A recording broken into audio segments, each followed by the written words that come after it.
വെളിപ്പാട് പുസ്തക പഠനം പാർട്ട് നമ്പർ 68. ദൈവനാമം മഹത്വപ്പെടുമാറാകട്ടെ. വെളിപ്പാട് പുസ്തകം 21-ാം അധ്യായത്തിൽ നിന്നുള്ള ചില വിഷയങ്ങളായിരുന്നു കഴിഞ്ഞ ക്ലാസ്സിൽ നാം ചിന്തിക്കുകയുണ്ടായത്. വെളിപ്പാട് പുസ്തകം 21-ാം അധ്യായത്തിന്റെ ആരംഭ ഭാഗത്തിൽ പുതിയ യെരുശലേമിനെ കുറിച്ചാണ് വിവരിക്കുന്നത് എന്ന് നാം കാണുകയുണ്ടായി. പുതിയ യെരുശലേം എന്നതിന് സമാധാനത്തിന്റെ പട്ടണം എന്നാണ് അർത്ഥം. ഉൽപ്പത്തി പുസ്തകം 14-ാം അധ്യായത്തിന്റെ 18-ാം വാക്യത്തിൽ കാണുന്ന ശാലേം സ്വർഗീയ യെരുശലേമിന്റെ ഒരു നിഴലാണ് എന്ന് ചിന്തിക്കുന്നതിൽ തെറ്റില്ല. യോഹന്നാന്റെ സുവിശേഷം 14-ാം അധ്യായത്തിന്റെ 2-3 വാക്യങ്ങളും ആമോസിന്റെ പ്രവചനവും 9-ാം അധ്യായത്തിന്റെ 6-ാം വാക്യത്തിലും ഇത് ചിന്തിക്കാൻ സാധിക്കും. 21-ാം അധ്യായത്തിന്റെ 2-3 വാക്യങ്ങളിലേക്ക് വരുമ്പോൾ ഒരു മഹാശബ്ദം ഉണ്ടായതായി രേഖപ്പെടുത്തിയിട്ടുണ്ട്. ദൈവം വളരെ കാലമായി ആഗ്രഹിച്ച ഒരു കാര്യമാണ് ഇപ്പോൾ സംജാതമായിരിക്കുന്നത് എന്നുള്ളതാണ്.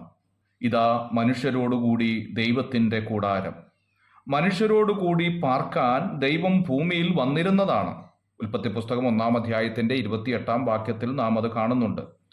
വർദ്ധിച്ചു പെരുകുവിൻ എന്ന് ദൈവം അവരോട് പറയുന്നുണ്ട്. എന്നാൽ പാപം മനുഷ്യരെ കീഴ്പ്പെടുത്തുകയാണ് ചെയ്തത്. ഉൽപ്പത്തി പുസ്തകം 9-ാം അധ്യായത്തിന്റെ 1-ാം വാക്യത്തിൽ പ്രളയാനന്തരം വീണ്ടും ഇതേ കാര്യം കൽപ്പിക്കുന്നതായി നാം കാണുന്നുണ്ട്. അവിടെയും യോഗ്യമായി തീർന്നില്ല എന്നുള്ളതാണ്. റോമാലേഖനം 8-ാം അധ്യായത്തിന്റെ 19 മുതലുള്ളതായിരിക്കുന്ന വാക്യത്തിൽ സൃഷ്ടി വീണ്ടെടുക്കപ്പെടുന്നതോടെ വീണ്ടെടുപ്പ് പൂർണ്ണമാകുകയും മനുഷ്യരോടുകൂടി ദൈവം വസിക്കുകയും ചെയ്യുന്നു എന്നുള്ളതിൻ്റെ സൂചനയാണ് ഇവിടെ നൽകുന്നത്. അതെത്രയോ അനുഗ്രഹവും ആനന്ദകരവുമായിരിക്കും എന്നുള്ളത് നാം ഓർത്തിരിക്കണം. 21-ാം അധ്യായത്തിന്റെ 4-ാം വാക്യത്തിലേക്ക് വരുമ്പോൾ ഇനി മരണമുണ്ടാകുകയില്ല എന്ന് രേഖപ്പെടുത്തിയിരിക്കുന്നു. 1 കൊരിന്ത്യർ 15-ാം അധ്യായത്തിന്റെ 26-ാമത്തെ വാക്യത്തിൽ അവസാനത്തെ ശത്രുവായ മരണം മാറിപ്പോകും എന്ന് രേഖപ്പെടുത്തിയിരിക്കുന്നു. എന്നാൽ ജനനം ഉണ്ടായിരിക്കും എന്ന് യെശയ്യാ പ്രവചനം 65-ാം അധ്യായത്തിന്റെ 23-ാം വാക്യത്തിലും നാം കാണുന്നുണ്ട്.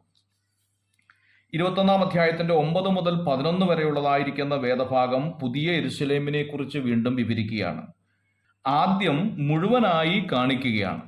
പിന്നീട് ലോകത്തെ മുഴുവനായി കാണിക്കുമ്പോൾ അതിൻ്റെ 5 വൻകരകളും വലുതായി കാണിക്കുന്നു എന്നുള്ളതാണ്. മണവാട്ടിയെ കാട്ടിത്തരാം എന്ന് പറഞ്ഞിട്ട് ഒരു നഗരത്തെ കാണിക്കുകയാണ് ചെയ്യുന്നത്. ഇതിൻ്റെ അർത്ഥം മണവാട്ടി ഈ നഗരത്തിലുണ്ട് എന്നാണ് അർത്ഥമാക്കേണ്ടത്. ഒരു സ്കൂൾ എന്ന് വെച്ചാൽ ബിൽഡിംഗ് മാത്രമല്ല, കുട്ടികളും സ്റ്റാഫും എല്ലാം അതിൽ ഉൾപ്പെട്ടിരിക്കുന്നു എന്നതുപോലെ നഗരത്തെ കാണിക്കുമ്പോൾ നഗരത്തിൽ മണവാട്ടിയുമുണ്ട് എന്നതാണ് അതിൻ്റെ അർത്ഥം.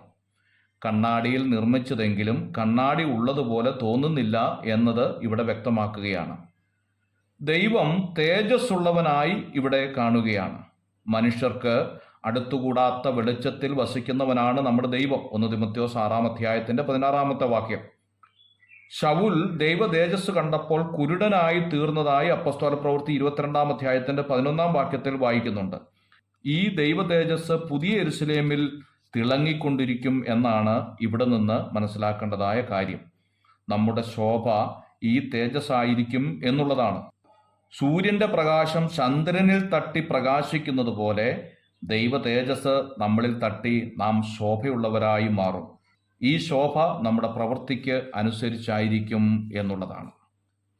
പിന്നീട് 12 ഗോത്രങ്ങളെക്കുറിച്ചാണ് വിവരിക്കുന്നത്. അടുത്ത ക്ലാസ്സിൽ നമുക്കത് ചിന്തിക്കാം. God bless you.